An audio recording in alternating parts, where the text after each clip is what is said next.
And the king returns.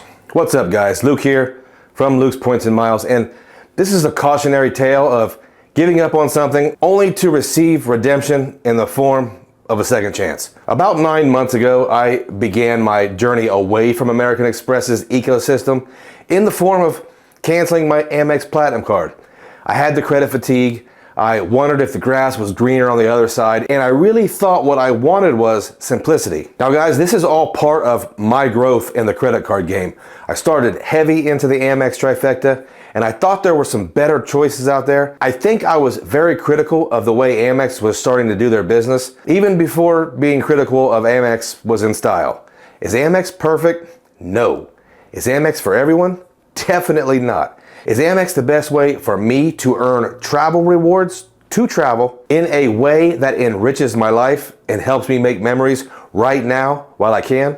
Well, it took me a while to figure this out, but yes, Amex is the best way for me. So for a few months, I went on my Rumspringa to test the outside world to see if it was a better way, and I think this second chance at the Amex Platinum Card proves that I realize things are better with Amex, again, for me. Well, that's the bigger picture, and that might be a topic for a future video, so let's just focus on what I did last week. After acquiring a no lifetime language offer for the Amex Gold, I've been racking up tons of Amex MR points, and I recently made a deal with myself to not complain about the credits. That actually might be a pain to use. I've also decided that if I didn't use them every month, I wasn't going to beat myself up over it. As the MR points added up, they've helped me really push the pace towards the rewards I need for my 2026 mega redemption. If you don't follow the channel, I plan on taking 10 people to Hawaii next year, and well, that's fairly resource intensive. Using the gold card for all my groceries and dining, it felt normal again. It helped me accrue enough Hilton honors points for the whole Hawaiian trip. So I turned my focus on another no lifetime language deal I saw with the Amex Platinum Card. See, I've had the Platinum before, for years even. I've also had the Charles Schwab version, and I've also had the Business Platinum a couple different times, and I still have the Business Platinum. I guess if I had my choice, I would have gotten another Schwab Platinum if I could, but the difference here is pretty huge. I found a 175,000 MR points bonus for spending $8,000 in 6 months. To put that in perspective, I got 60,000 MR points for my last Platinum. So you can see how exciting 175,000 could be for me. And that's one of the things with Amex that really draws me in. Huge opportunities to earn points. Of course, this is for a price. And by price, I mean not only do these cards have massive annual fees, but they also require work. So in this video, I'm not going to completely review this card because we've all reviewed it 100 times. I'm just going to show you how I can easily get the value I need from this card to help mitigate the super high annual fee. So if you've made it this far, slap that like button for me and I'll just get right into it. Hopefully you can see exactly how I use this card to help you determine if it might make sense for you. This card does come with a $695 annual fee, which, yes, that's ridiculous. If you would never pay that much for a credit card, I totally understand. However, here's why it makes sense for me. First off, the $200 hotel credit. This is a tough one for me because I do rarely pay cash for hotels. However, I do stay in very nice hotels like the ones offered in the Fine Hotels and Resorts catalog from American Express. Also, I hold platinum status with Marriott and diamond status with Hilton, and these benefits generally stack with the Fine Hotels and Resorts benefits from American Express. This makes for a yearly supercharged hotel booking that is really good for an anniversary or some kind of celebratory splurge. You know, when life has been super crazy.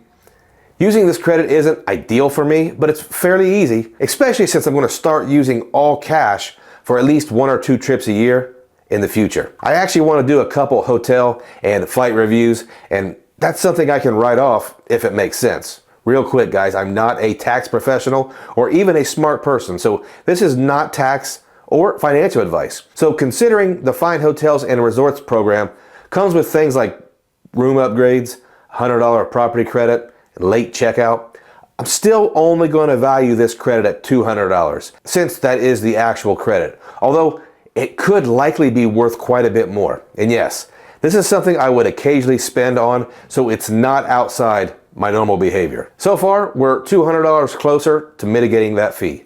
The $200 airline incidental fee is something that I've learned to easily liquidate, and I do pay cash for domestic flights with some regularity, so this is not outside my normal spending either. So I do value this one easily at the full value of $200. $400, so far so good. These next credits though, they might get a little tricky.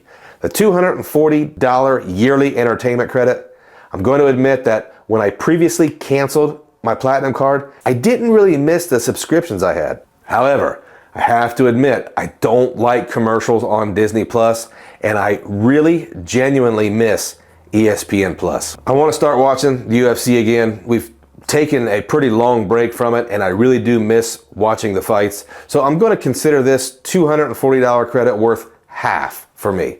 So $120, and I think that's a very fair assessment. $520 out of $695, and we're on our way. Hopefully we can get this a little closer. This one is a little controversial. It's the $155 Walmart Plus credit, and I already have this through my business gold. My plan is for my wife to sign up for Walmart Plus and actually use this as it's intended for occasional food orders with free shipping. I'm going to value this at $25. Conservative, but I know she will use this more than I do. $545. We're getting there. $100 Saks Fifth Avenue credit. I'll be quick with this. I would never ever shop here. However, they do sell things I use. So I'm going to total this at $25. I don't care enough about Saks to even spend much time talking about this credit. $570. It's going to be close. $200 Uber Eats credit. This one's tough because I really do despise Uber Eats. However, we do Uber several months out of the year. I can't value this at full because I know there are going to be months I order a $27 burrito that should probably cost me $12. So I'm going to say $125 for the year. I think that's fair. And here's an example of why I have to assign some value. Sometimes when we travel, besides getting an Uber, we like to rest in the hotel. We like to order a bunch of Uber Eats from the local places, try new stuff when we don't have the energy to run around the town. I swear this totaling up $695 was not intentional, but it does make me feel happy. The only other credit is the $199 Clear credit, which I actually do value Clear, but I have that credit on other cards at the moment, so I'll assign that one $0 for right now. That value could definitely change in the future. Now we have to make some calculations that could be difficult. See, right now we're even on the card, but I really love the Centurion Lounges and the Delta Sky Clubs, and that's where things might get a little wacky. This could be the factor that puts the card into the positive. However, I really need the wife to be able to use these lounges by herself. So for that, we need to add another $195 authorized user fee. Now here's where things get dicey. Do we really need lounge access for $195 yearly? Not likely. We currently hold the Chase Sapphire Reserve and the Capital One Venture X. Here's the best case scenario, in my opinion, on a yearly basis. I will visit the Centurion or Sky Club on my way to and from my solo trip. My wife will likely do the same. And when it's the three of us, it will still make sense for me to pay $50 to get Carlos in. We've price checked the airport fast food, and it's probably going to be the same amount if we ate at the Burger King as it would be to get into the lounge. So that makes those visits, if they are that rare, pretty expensive. So is it worth it? Keep in mind we'll still have the option of other lounges.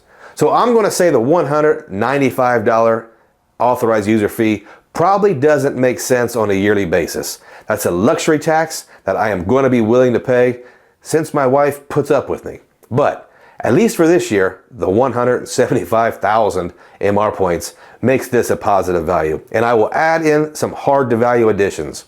The 5x earnings on flights, that comes in handy because yes, I am going to purchase some flights over the next couple of years. Amex offers will make those numbers look a little better overall. One good offer and I'm already back in the positive.